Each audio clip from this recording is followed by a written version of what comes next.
এতিয়ালৈকে মোৰ তাত যিমানবিলাক খবৰ ইনফৰমেশ্যন আহি আছে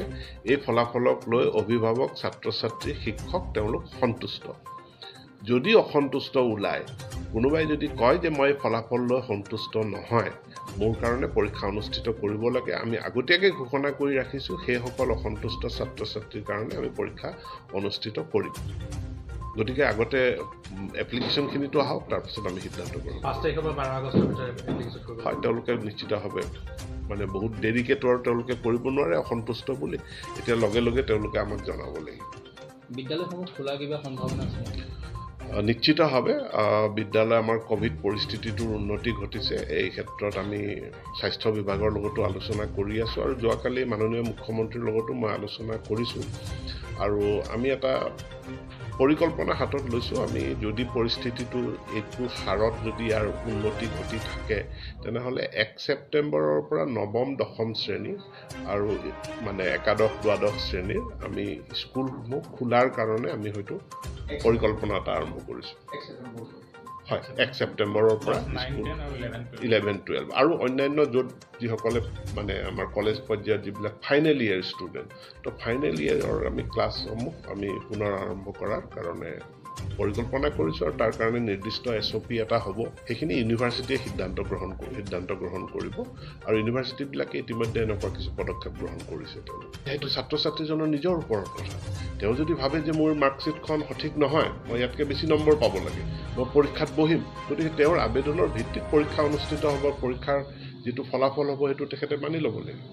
এতিয়ালৈকে মোৰ তাত যিমানবিলাক খবৰ ইনফৰমেশ্যন আহি আছে এই ফলাফলক লৈ অভিভাৱক ছাত্ৰ ছাত্ৰী শিক্ষক তেওঁলোক সন্তুষ্ট যদি অসন্তুষ্ট ওলায় কোনোবাই যদি কয় যে মই ফলাফল লৈ সন্তুষ্ট নহয় মোৰ কাৰণে পৰীক্ষা অনুষ্ঠিত কৰিব লাগে আমি আগতীয়াকৈ ঘোষণা কৰি ৰাখিছোঁ সেইসকল অসন্তুষ্ট ছাত্ৰ ছাত্ৰীৰ কাৰণে আমি পৰীক্ষা অনুষ্ঠিত কৰিম গতিকে আগতে এপ্লিকেশ্যনখিনিতো আহক তাৰপিছত আমি সিদ্ধান্ত কৰিম 5 তাৰিখৰ পৰা 12 আগষ্টৰ ভিতৰত এপ্লিকেশ্যন কৰিব হয় তেওঁলোকে নিশ্চিতভাৱে মানে বহুত দেৰিকেতো আৰু তেওঁলোকে কৰিব নোৱাৰে অসন্তুষ্ট বুলি এতিয়া লগে লগে তেওঁলোকে আমাক জনাব লাগিব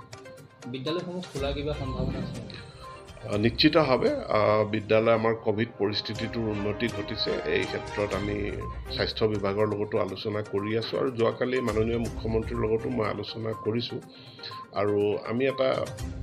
পৰিকল্পনা হাতত লৈছোঁ আমি যদি পৰিস্থিতিটো এইটো হাৰত যদি ইয়াৰ উন্নতি ঘটি থাকে তেনেহ'লে 1 ছেপ্টেম্বৰৰ পৰা নৱম দশম শ্ৰেণী আৰু মানে একাদশ দ্বাদশ শ্ৰেণীৰ আমি স্কুলসমূহ খোলাৰ কাৰণে আমি হয়তো পৰিকল্পনা এটা আৰম্ভ কৰিছোঁ হয় 1 ছেপ্টেম্বৰৰ পৰা 11-12 আৰু অন্যান্য য'ত যিসকলে মানে আমাৰ কলেজ পৰ্যায়ত যিবিলাক ফাইনেল ইয়েৰ ষ্টুডেণ্ট তো ফাইনেল ইয়েৰৰ আমি ক্লাছসমূহ আমি পুনৰ আৰম্ভ কৰাৰ কাৰণে পৰিকল্পনা কৰিছোঁ আৰু তাৰ কাৰণে নিৰ্দিষ্ট SOP এটা হ'ব সেইখিনি ইউনিভাৰ্চিটিয়ে সিদ্ধান্ত গ্ৰহণ কৰিব আৰু ইউনিভাৰ্চিটিবিলাকে ইতিমধ্যে এনেকুৱা কিছু পদক্ষেপ গ্ৰহণ কৰিছে তেওঁলোকে সেইটো ছাত্ৰ ছাত্ৰীজনৰ নিজৰ ওপৰত কথা তেওঁ যদি ভাবে যে মোৰ মাৰ্কশ্বিটখন সঠিক নহয় মই ইয়াতকৈ বেছি নম্বৰ পাব লাগে মই পৰীক্ষাত বহিম গতিকে তেওঁৰ আবেদনৰ ভিত্তিত পৰীক্ষা অনুষ্ঠিত হ'ব পৰীক্ষাৰ যিটো ফলাফল হ'ব সেইটো তেখেতে মানি ল'ব লাগিব